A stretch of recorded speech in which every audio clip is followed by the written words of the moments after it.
in his mind, and Krishna would come and play.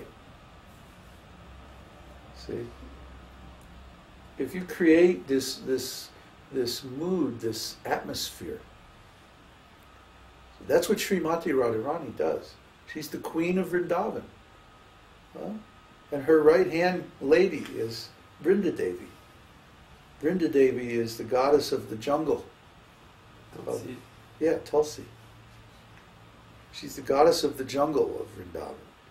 And so she's in charge, she's the mistress of all the trees and the animals and, you know, the wild life in the Vrindavan jungle. See, I know her well. So, you know, we have relationships with all of these personalities because of our devotional service. And then we get to know them.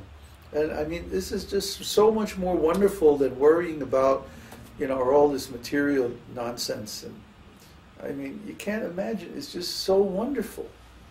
Why would anybody want to be stuck in material life and you know, all this pain and suffering and just temporary existence, when you could be in the spiritual world playing with Krishna and the cows and the gopis and the birds? And, I mean, why would anybody want to do that? I don't get it. So, anyway, are there any final questions? There's, I have a question about the stages of spiritual development with the faith, service to the Guru, like that. Is there any relationship with those and Paramatma, Bhagavan? Or is it sketchy? Well, actually, yeah, there's no like hard and fast relationship. Okay. You know. But generally speaking, a person has to attain at least Paramatma realization to reach anartha nivritti. If you don't know who you are, if you don't know that you're a spirit soul, if you don't have Brahman realization, how can you approach a bona fide spiritual master for initiation? You can't promise to follow the rules and regulations of devotional service if you're not on the platform of Brahma Bhuta. You know? I mean, you can promise, but you won't be able to fulfill it. And similarly, how can you love Krishna, or even begin the process of loving Krishna, unless you have Paramatma realization and you have access to Him within your heart? I thought maybe previous lifetime or so. I don't feel like I have any of those. Oh. But I feel Start chanting. for Krishna. Well, you must have some realization of those things, or how, like you say, how could you feel love of Krishna? Doesn't necessarily have to be in this lifetime, but you know, mine was. So that's why I say I'm just an ordinary person. I'm just a regular human being. There's nothing special about me at all. It's not like I was born with 27 Raja Yogas or something. I didn't have a very auspicious birth. I had a lot of problems in my early life, and family wasn't very advanced or special in any way or anything. In fact, less than the average family. It wasn't even a nice family. It was a very degraded family. But I went through everything and got Brahman and Paramatma and then finally Bhagavan realization in this one lifetime. So if I do it, if I can do it, anybody can do it. It's easy. Most the people who approach me for devotional service actually have a much better chart, a much better situation in this world than I did. So if I can make it, certainly you can make it.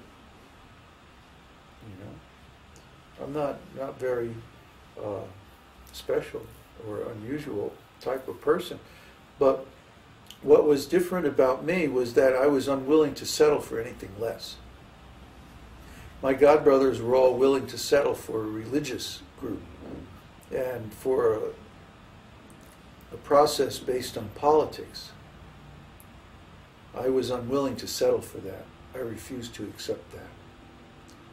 Because I could see there was something better in Prabhupada's books. So why aren't we shooting for that? Why are we shooting for some lower, mundane, actually, aim? Prabhupada says this is the goal. This pure devotional service is the goal. Not this, religious politics and all this nonsense. So why aren't we aiming for this? This was really would you please stop that? This was really my issue with my godbrothers. And all the other issues I had with them were actually based on or related to this one issue.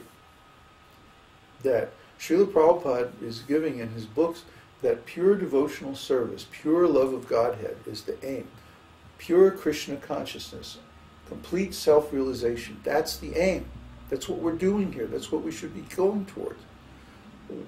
They wouldn't accept this.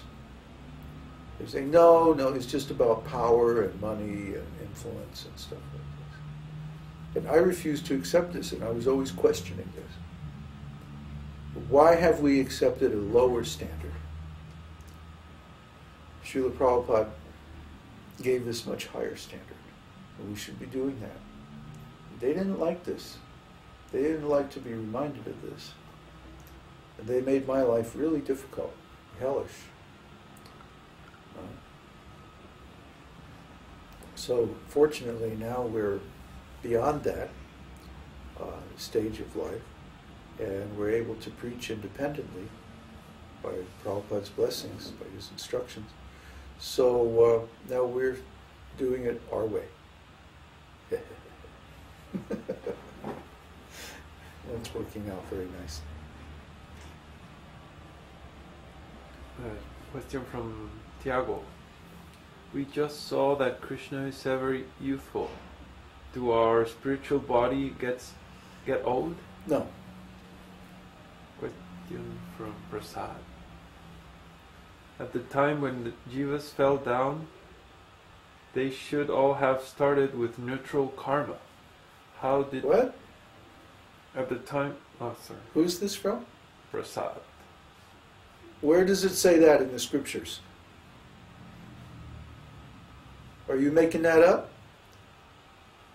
But don't ask me a question that's based on an assumption that is not true. Where did you read that? Where did you find that? Where's the shloka? What's the quote? Is it in Prabhupada's books? Is it in the Vedas? Where is it? I am assuming. Ah, yes, you are assuming. And then he put a smiley, reversed this. Yeah, the question is invalid. Based on a false assumption.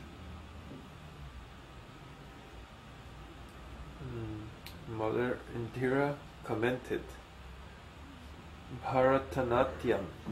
My nieces who learn those use a lot of those gestures, and we ask them not to do that in normal life. For people who don't know these dances, it looks weird because they try to communicate with Americans are always worried about being weird. Mm-hmm. You know, they're the most hidebound, habit-limited, conservative. What do the neighbors think? Huh? Yeah, what'll the Joneses think, right? Sociopathic. Well, yeah, I mean, it's like, so what? I don't understand where this idea well, yeah, I do know where it comes from. That what are other people going to think? That this is drilled into us in school. Pounded, screwed in really tight. That, what are other people going to think if I'm different? But everybody's different. Everybody's unique. Everybody's an individual. What's the problem? We talk about rugged individualism in America, but it's just empty words. Actually, Americans are afraid to be any different than anybody else. They're deathly afraid. Panicking afraid. Yeah, let them express very nicely in gestures. Why not? You know, it is a sign of intelligence to have a larger vocabulary in words. But what about in gestures? What about in body language? What about in motion? What if we have a larger vocabulary of body language than another person? See? Like, for example, if you study Sanskrit, you know how to pronounce